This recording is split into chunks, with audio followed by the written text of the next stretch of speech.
And the nightcap in Lemon Field. This was our midseason winner, guys, for XFL Game of the Year back in week 3. There's been a few more candidates, I would say, since then. We've had some excellent games in the 10 weeks.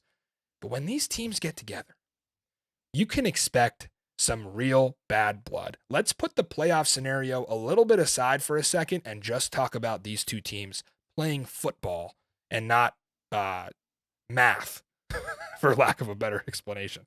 So, remember Ben DiNucci? The way he ran down the field screaming like a grown woman at a Taylor Swift concert? He was screaming. If I'm a Vegas Viper, I don't forget that. That was etched into my memory. It put them to 0-3, and it was a team at that point that were just 2 plays away from really being 2-1. So that one hurt. The season could have been totally different if Josh Gordon doesn't snatch that out of orbit. It seemed to be all downhill there from Vegas, but enter Jalen McClendon. Different story here. Surrounded by 3 of the deadliest weapons in the league, John Lovett, Jeff Badette, Sin-Q Sweeting. You add in some veteran presence with Martavis Bryant, Geronimo Allison. Guys have been a little quiet, but still provide that leadership. Sean Price, another one, been catching some touchdowns. He's a vet. You add all that together, I'm giving you a chance to spoil Seattle's season more than some people might think.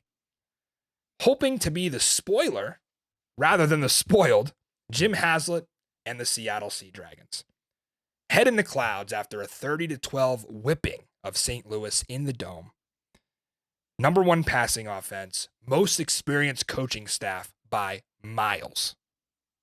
This would lead you to believe bad matchup for Vegas, right?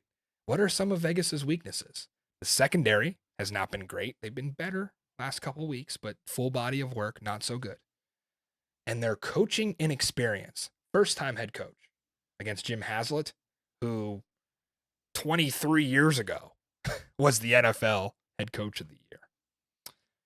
So all the weaknesses the Vipers have, you'd think the Dragons can come in and take advantage, and that's why the line is 8.5. But wait, you might be missing an angle here, and this hit me yesterday.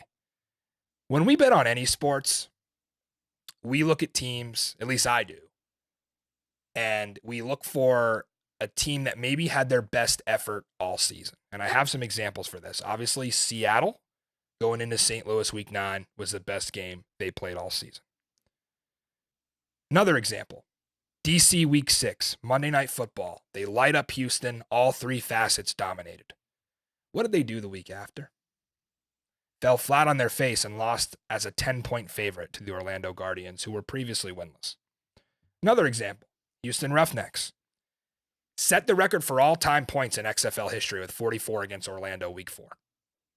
Everybody thought they were the best team in the league. People were coming at my neck for putting DC at 1 in the power poll at that point in the season. What happened week 5? They held scoreless for 59 minutes against the Sea Dragons. Played their worst game of the year. So you get the gist, I think.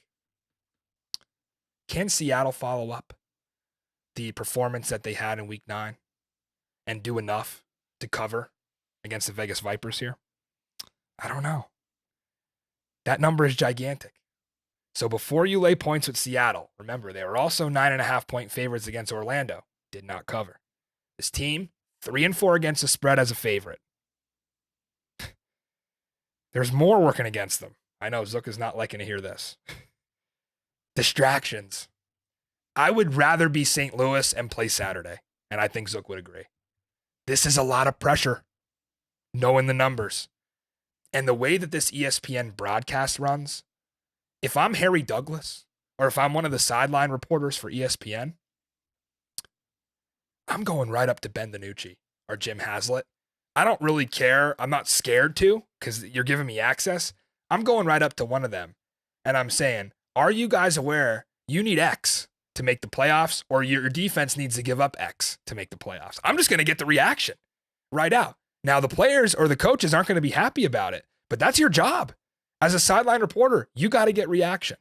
So I'm hoping they do that. ESPN may say, you're going to get the coach speak from Jim Haslett. He's going to say, we're not worried about that. We just got to go out and win the game. But Ben DiNucci, does he have a comment? because we're going to know how many points Vegas needs to keep Seattle out of the playoffs. More on that later. What else do we know about this matchup? I don't think Seattle fans realize that there is a very real situation here that you could win this game by double digits, and if your defense doesn't hold, you are not going to the playoffs. Vegas scores 24 or 25 in this game, that may be enough to get St. Louis in.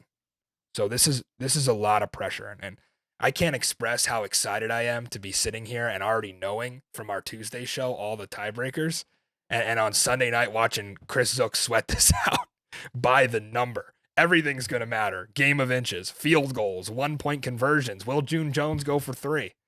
What will Rod Woodson do? What's going to be his approach? You would think it wouldn't change, that it's just business as usual for both teams. Still going to be interesting for us fans to see. Remember, it does not matter how many points Seattle scores here. The only reason that we want to focus on that side of the ball from our standpoint is we are a betting show, and we do want to find you the edge on this 8.5 number. I'm taking the 8.5. I'm riding Vegas. Let's have a Sunday evening, baby. Maybe they win it outright, Zook. Couple more notes on this game. If Orlando scores in the mid-teens, Houston, Arlington score in the mid-20s and have a back-and-forth game, if Vegas can get to 25 or more like they did in week 3, this is going to cause a lot of havoc for Seattle. Jalen McClendon looked the part. Remember, Vegas, more offensive touchdowns than Houston. Last week, still lost that game. Losing the left tackle Demby, a big blow to the offense. Somebody's going to have to step up and block Tuzar Skipper and block Sharif Miller. One thing I can guarantee you guys, and I know Dylan Mooney's listening, Vegas Vipers social media guy. Tweet this out, Dylan. Rod Woodson is going to have that demon emoji energy going into this week. I know for a fact that he's telling all his guys in the locker room, and he thinks this group is the most talented in the XFL, and they've shown flashes of that. He's telling them, remember when DiNucci was screaming down the sideline at Cashman Field right in front of all you? You remember that feeling? Well, now if we score enough points, Ben DiNucci can't go to the playoffs and win an XFL championship. Trust me, they're motivated, and they know they can make a mess of this playoff picture. Of course, I'm going with Seattle to win. I don't think they cover. Vegas, 8.5, way too many points.